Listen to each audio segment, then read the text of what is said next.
Meu nome é Gustavo, sou fonoaudiólogo aqui em Juí. Eu atuo principalmente com crianças com transtorno espectro autista e crianças com apraxia de fala na infância. O impacto principal do autismo, inclusive uma das características mais encontradas, é o atraso do desenvolvimento da comunicação, tanto na comunicação expressiva quanto da comunicação receptiva, compreensiva, e isso afeta inclusive na compreensão de expressões faciais, na compreensão de gestos, apontar, né? Então isso impacta principalmente na questão de o quanto a criança é compreendida.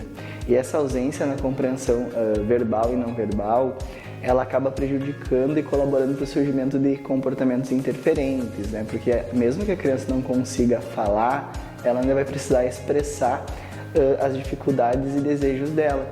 Então, de alguma forma, ela vai precisar expressar isso e muitas vezes a gente confunde com birra, mas às vezes não é birra, é só falta de comunicação. A intervenção do fonoaudiólogo, ela começa principalmente por uma avaliação muito minuciosa. A gente precisa primeiro entender as individualidades, né, do nosso paciente, do nosso aluno, e aí a partir daí traçar um desenvolvimento, né, de uma estratégia que seja funcional para a gente conseguir alcançar as habilidades desejadas com esse aluno. Então, principalmente a intervenção, ela acaba sendo bem personalizada para cada indivíduo, né, e a gente precisa aí estar muitas vezes inserindo outros instrumentos, né, que auxiliam na comunicação da criança, seja, já podemos entrar então nos processos de comunicação mentativa alternativa, que hoje ela varia desde uma comunicação mentativa alternativa de baixa tecnologia, que são pranchas, né, livros de comunicação, até alta tecnologia, que hoje a gente faz uso de tablets, que aí a gente encontra um recurso mais completo e mais robusto de comunicação.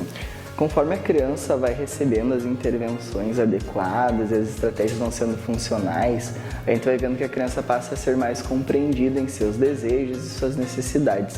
Então isso faz com que ela seja mais presente nas interações sociais, tanto com a família quanto dentro dos meios que ela está inserida, na escola, né, em pracinhas, em ambientes em que a criança necessita dessa comunicação para conseguir ter uma interação funcional e independente. Toda vez que a gente vai pensar em desenvolvimento de comunicação da criança com TEA, a gente tem que pensar na independência dela. O principal fator que a gente busca sempre com uma intervenção é que a criança se torne cada vez mais independente e precise menos de suporte para conseguir frequentar e acessar os meios, né, e as coisas de sua necessidade.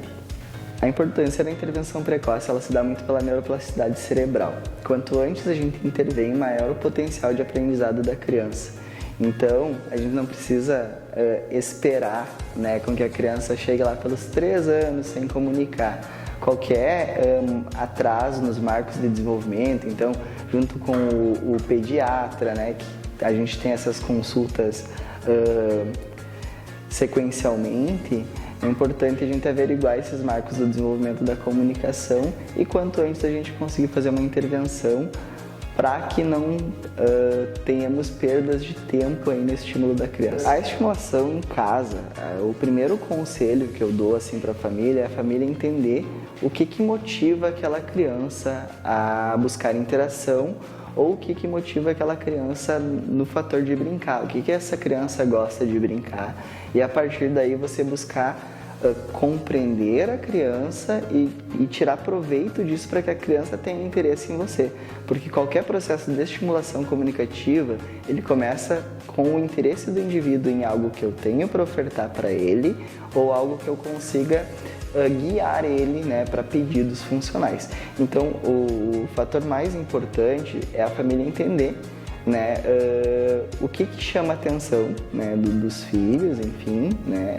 e conseguir direcionar isso para que a criança também tenha interesse em interagir com o adulto, né? Então a gente passa muito daí.